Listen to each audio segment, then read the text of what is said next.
Welcome to a new episode of Situation Today with Gulf Business. Our guest today is Abbas Sajwani. Thank you so much for joining us. My pleasure being here. Thank you. It's been amazing to see your journey over the last 2-3 years almost. And I know you started in 2017, the very idea was initiated. Tell me about your journey as this young entrepreneur who's gone and created a niche for himself in the ultra luxury real estate market. Sure. So we started in 2017 AHS Group, but just in 2021, we got into the property.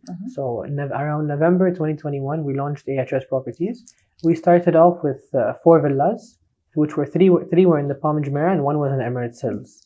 So we used to buy villas and then we would renovate them and sell them.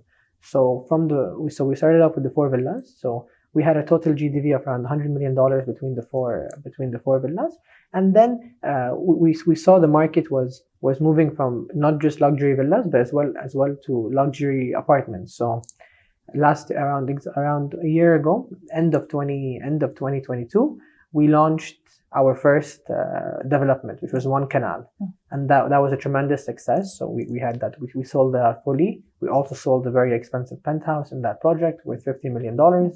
So from there, we went into doing more boutique buildings. So today, not just we have the villas. So we developed those 4 villas. We sold them all. We also developed further more villas. We've sold them. But today, our focus is on the residences, on the boutique apartment buildings consisting of just penthouses and sky villas. So villas in the sky. So today, we have a few projects ongoing. We have 2 projects on the canal. One is One Canal. The other is Casa Canal, which we're in the process of launching right now. And we have one project in the Palm as well called One Crescent. In terms of your journey, you have such an icon for a father.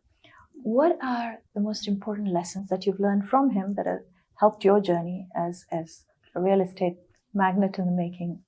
So I think I have to contribute. Everything that I did learn in real estate is from him. So from A to Z, I'd say. But certain lessons that he would always teach us from a young age is always try. Don't be afraid.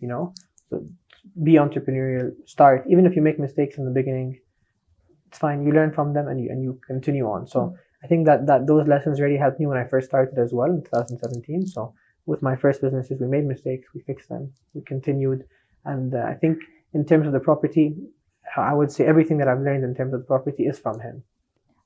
As a young leader yourself, and a lot of the Emirati talent looking up to you to get inspired, what would you tell them about your journey? What would you say they should be doing at this point? I would tell them to start. A lot of people get scared from business. They think that it's, they get scared to start in case they fail, in case it's hard in the beginning. But I would recommend for people to start, because once you do, I think it's very there are lots of advantages to it. And if there were 3 qualities that you say you bring to this project yourself with your own leadership, what would they be? See, I focus a lot on the design and on the construction of it. So whatever we're building, we want it to be the best quality. We want it to be the best product in the market.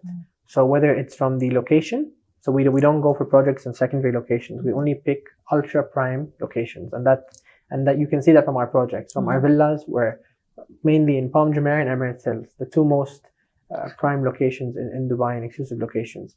Then our residential projects, the buildings, one is in the Palm and 2 are on the canal. So if you look at the locations, all of them are, I would say, AAA. From the Palm being sea views from and one of the nicest locations. From the canal, our projects have the location is, I think, second to none. So you're looking at the canal from the front, and all the units from the back are looking at Safa Park. So I think what I bring to the table in terms of these projects is really the picking the location, making sure it's the right product, getting involved in the design with the architect, with the interior designer. So we use the best in every space. So for interior design, we work with HBA. For our architects across all 3 projects is Sean Kella, who's done the Museum of the Future as well. So I work a lot with them to make sure the product we're designing is the best in the market. As well as I work a lot with when it comes to the construction aspect. So to make sure what we're delivering is the same as what we're designing. If you were to take this forward, it's very important. You said location, design, all of them very key elements for success in real estate. What are the other factors you think are important to succeed in this segment right now? I think you need to, again, you need to pick the right product. You need to pick the right location. You need to price well as well. You have to be in the right range, and you can't be overpriced. You have to give customer the right customer experience, and you need to also work with the customer in case he needs any changes, in case he wants something particular. Today, our customers is our number one priority, to make sure our customers are happy. What do you think are the sort of changing trends or the developments you're seeing where customer, experience is concerned, or also customer requirements? Today, I think people really want true luxury, meaning it's not the way it was before. Today, people want big units. They want super luxurious units from the inside. They want high-end units. They want certain amenities in their units, private pools. Especially after COVID, many people want more privacy. They want to be able to think if another COVID happens, for example, they can stay in their apartment and they don't have to leave. So they want bigger units, higher ceiling heights, more space, more light, more natural light to come in. Private pools. Some of our units have private spas. So you have your own indoor-outdoor pool. You have your own haircut salon. You have your own sauna, steam, ice room. You have your own private gym. You have your own private cigar lounge. You have. So I think today the clients, they like to customize their units, and they want to put everything, all the beautiful amenities inside their own units to have it for themselves. Based on this definition, how would you define luxury for you? I think first thing with luxury is location. So you can't do luxury anywhere. It needs to be in the right location. And then you need to have the right product. So for me, when I define luxury, I look at a few aspects. So first thing is location.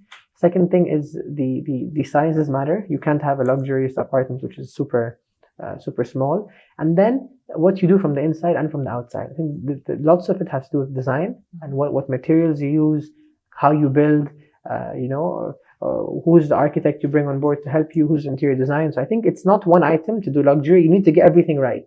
Mm-hmm. From location to interior design, to the exterior design, to the finishes used, to the layout that you've designed inside the apartment, to the ceiling height. I think it's a lot of things combined for you to get true luxury. Okay. You've got Casa Canal, which you're very excited. It's an important project. Tell us a little about the launch and why it's really doing so well in Europe. So Casa Canal is our biggest project to date. Mm-hmm. So Casa Canal has a total value of over 3 billion dirhams. And today I can happily say we've sold out more than 70% of that project pre-launch, before mm-hmm. even launching it. Mm-hmm. So it shows the demand from the clients, and that shows that the product is very fit. So because of the demand from the clients, and we're very excited for this project because it's our flagship project. So if you have a look at it, you can see all the amenities it provides to the clients. For example, you have your own private lift. So your lift only has access to your apartment on your floor. Mm-hmm. So you walk out of your lift into your apartment. You don't have any corridors. The ceiling heights are from 4 meters up to 9 meters in some of the units. The building is very boutique, so you don't have many units, all consisting of minimum 3-bedroom penthouses up to 6-bedroom sky villas. Sky Palace actually is over 30,000 square foot. So the product mix is very unique. The location is very unique. The design is very unique, and the amenities it provides is very unique as well. So you have more than 3 pools in the building, as well as every unit has its own private pool, but you have 3 common pools. 2 indoor pools, 1 outdoor pool. You have a cigar lounge. You have a sushi bar. You have a cinema rooms. You have 1 full floor just for a spa, from indoor pool to sauna, steam, ice rooms, massage rooms, barber shops. A whole floor is just dedicated to wellness. Mm-hmm.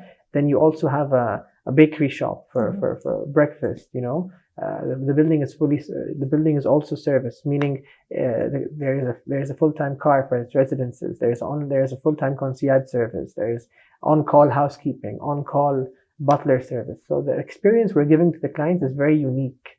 It's an experience he can't find anywhere else. It's a feeling where he lives in a 6-star hotel, but it's his own apartment or his own penthouse. I think you've thought of almost everything when what a customer would want. Yes. To sort of see, whenever I design a project, I put myself in the customer's position and see what would I want in that project. What are the issues I have today living in an apartment, and how can we address to fix all those gaps to make sure that the customer, when he lives in the building tomorrow, so we don't only think about design. We think of when he's living in the building, what will he require? What are the hurdles he's going to face? How can we make it easier for him and take away all those hurdles? That's the way we look at it. In terms of Dubai and the market and how it's going to be in 2024, how do you predict and what is your outlook for the real estate segment? We've seen a very strong start to 2024, and I think that it's going to continue, as Dubai is still, compared to other global cities, the prices are still reasonable, and the amount of people coming to Dubai far exceeds the supply it currently has. So when you look at the amount of people moving in every year, it exceeds the amount of new homes coming in the market every year. When you look at the price per square foot in prime Dubai, it's still much more affordable and cheaper than London, than New York, than Hong Kong, than Tokyo. And the product Dubai offers is far better. You know, you go to London, you look at some of the nicest penthouses in London. You don't have the same amenities in the building as you have in the buildings in Dubai. You don't have the same ceiling height. You don't have the same features. For example, indoor private pools, outdoor private pools, the ceiling height. So I think the product Dubai offers is far better than the product offered outside, but at a much more reasonable price as well. What's next for AHS Properties and for you? So AHS Properties focuses on the ultra luxury high-end market. So we're going to focus on that. We started again approximately 2 years ago with $100 million GDV. Today, our GDV exceeds 6 billion dirhams, which is around $1.6 billion. So we've grown 16 times in the last 2 years. We want to continue to grow in the ultra luxury, but our focus will remain ultra luxury homes, whether it's villas, penthouses, apartments, but we're going to focus on the ultra luxury sector. I wish you great luck with it and great luck to AHS Properties as well. And thank you so much for joining us Thank today. you. My pleasure being here.